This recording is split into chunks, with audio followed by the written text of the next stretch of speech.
Yes, Mummy. Quantum Leap. Welcome everyone, today we're back discussing Quantum Leap, the 2022 Revival Series Episode 13, this one entitled Family Style. If you are new here or have otherwise forgotten, there will be some discussion of spoilers ahead, so duck out now if that's not your thing. Otherwise, your last warning has just passed, on with the show. So before we actually get on with a whole discussion of the show and the plot and all that stuff, I do just want to discuss a few points that are really annoying me a little bit. The first and foremost of these is the network airing of these shows. I know it's been quite a while since I've really watched on a steady basis a network aired show, and I understand these things have happened historically, but these incessant breaks that the show takes is really killing all momentum of the show and really giving us a bit of a lacking feeling when a new episode comes out. For instance, I know mid-season breaks are a thing. Those I understand, because those feel natural. We have a little mid-season finale, we have a break, we theorize, we think about what's going on, and then we come back. This season specifically, though, they had a mid-season break, then they came back for like an episode or two, had a few weeks off, had an episode or two, took a few weeks off, had an episode, a couple weeks off, and it's just none of these episodes are leaving on a real high note, and none of the episodes that we're coming back on are really warranting that big punch that's like, okay, I'm rehooked. This seems like the type of shenanigans that networks pull all the time that get shows that are actually decent axed because nobody's finding them. No audience is being garnered. And while I understand a lot of people are probably watching this on Peacock, that doesn't help because the episodes aren't coming out on time and you can't binge it because you don't even know when the next episode's going to be up. This episode, for instance, was originally slated to air last week, and then it was just pushed off another week, so we had another 2-week break. I know I'm harping on this, but when you're building a show like this, and they're clearly adding in a serialized plot, a serialized mystery, as well as the episodic structure, it's really not helping for this interminable period of waiting, because people just tend to move on to other things in today's society. I just want to put that out there because I am a big proponent of this show. There's been a few episodes that are kind of but overall, it's a very, very decent addition to the canon and a nice revival of the series, and I don't want to see it go away because it's being thrown to the wayside and nobody even knows it exists. Now, the second problem I have actually relates to the plot of this episode and kind of some plots we've seen earlier in this season, and I think that's just the nature of this type of show. Ben finds himself in 2009 in a kitchen in this episode. It turns out it's a family-owned business. The father or the head of the family died exactly 1 year ago, and things haven't been going smoothly since his death. The family is still trying to run this restaurant. The mother is kind of taking charge. The younger daughter actually wants to be a chef and introduce some authentic Indian cuisine, but the mother is like, you know what? We should just keep doing what we've been doing. People expect this. This is America. They don't want our ethnic food so much, so let's just keep giving them what they've always had. So that's the little power dynamic. Ben has leapt into the older sister, so he's kind of the one that's the second in command, I guess you could say, although it's not really played that way because clearly the mother is in charge of everything here. We also find out in this episode that the scummy landlord is trying to play games. They owe her $30,000, and she's more of a cartoon Karen type villain.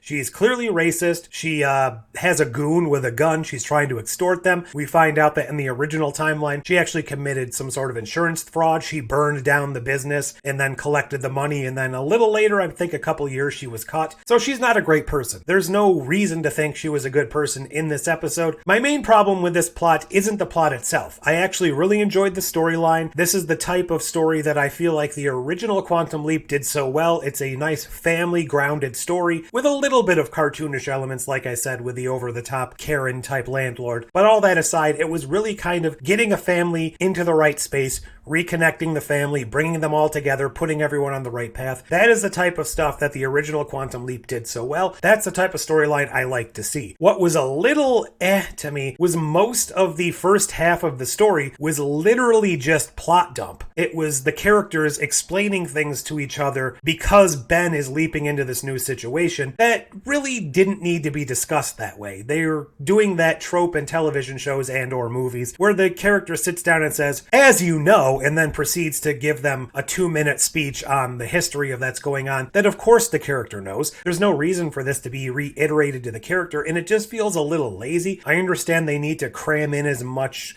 backstory and all that stuff as possible because we're leaping from time to time, place to place, person to person each episode. We don't have time to really establish the groundwork of a series-long arc with these people, but there must be a better way to do it. There could be some context clues. Ben and Addison could learn things on their own, do a little research, and obviously conversationally this could work as well, but it just feels a bit lazy to me when someone sits down and says, okay, so as you know, this last year has been pretty tough on her family since father died. Of course you know this, but mother has been, it just doesn't feel like a genuine conversation. It definitely feels like somebody wrote this conversation. All that being said, I did find the emotion in this episode came through, especially towards the end. I also find that twist that happened a little later in the episode where they think they've solved everything. They call this guy who was eventually going to invest in the property after the business burned down and it was too late for everyone. They call him up to bring him in early. Ben uses his knowledge of the future to introduce Groupon to them, saying, you know what, this is a time-appropriate thing. People are really loving this. All of these plans are put in place, so we think, you know what, they've kind of easily solved the situation. We can get back to dealing with the family issues, but no, another wrench is thrown into the works because the landlord, even though Ziggy predicted only a 2% chance things went wrong, and I do like that, because a lot of times in shows, when they give you the odds, they're like, oh, there's a 89% chance of failure. It always goes correctly. They give you those odds for no reason, just to, I guess, add stakes. This time they gave us a 2% chance of things going wrong, and they went wrong anyway. They added that little twist in there that just made things feel a little more earned at the end of everything. So before I wrap up talking about the main storyline, there was also the B-plot in this episode dealing with Ian. And while I found Ian's storyline here to be kind of basic and a little uninteresting in the overall grand scheme of things, it was needed, and I absolutely appreciate that they did it because this is the first time we've really gotten any tangible backstory to Ian, aside from being like Ben's friend or just a great character on the program. Coupled that with what we learned at the end of last episode a couple of weeks ago, might be hard to remember, that Ian actually is the person that leapt originally back in time from some point in the future to tell Ben there's going to be a problem and to make Ben leap in the first place. Obviously, our Ian knows nothing about this, and it was kind of an interesting scene where they're showing Ian the pictures that the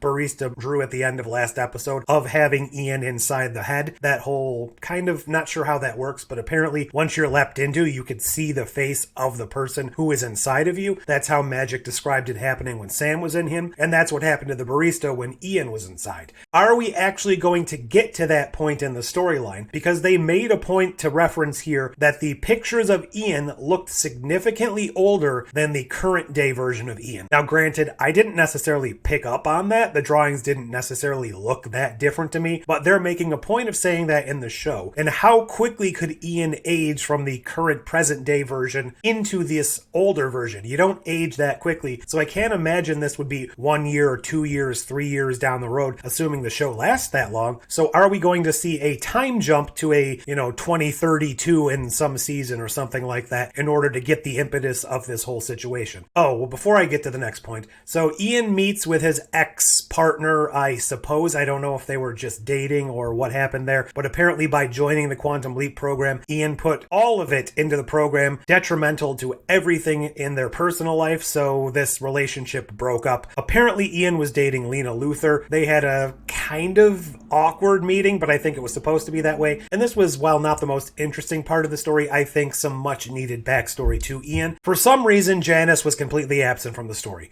They made this whole first half of the series about tracking down Janice. Eventually, they bring her into the Quantum Leap program. She was useful for half an episode during the time loop, which I think is personally the second best episode of the season. But that was kind of a very crucial moment to the storyline. Finally, everyone was brought together. Janice was in the compound, and since then, she really hasn't contributed much. She wasn't even shown in this episode. So why did they bring her in so early if they weren't actually going to utilize her? Overall, I think this was a much improved episode. It got back to that emotional family feeling. It moved the main storyline not very much, so I'm really excited to see where we're going, and I hope we don't take many more breaks. It was also nice to see a little addendum to that story with Ben and his mother, because this situation was kind of similar. An immigrant family, the mother losing the father and having to raise the children on her own. Even though the children here were much older than when Ben's mother died, it gave him a little little bit of catharsis and a little bit of closure to what happened with his mother, and it's good to see his emotional growth. It was also nice to see here that he's remembering things from the main timeline before his leap. What's still missing, and I think this is always going to be missing, is that kind of goofy, interesting relationship we had between Sam and Al in the original series. I don't believe we're ever going to get that kind of feeling or relationship in this series unless, as one of my theories goes, we may change up in the future the Leaper and the hologram. Overall, definitely a good episode, definitely a step forward. I do hope we move the main storyline forward and get some resolutions on that shortly, and I do hope they use Janice a bit more quickly, because otherwise,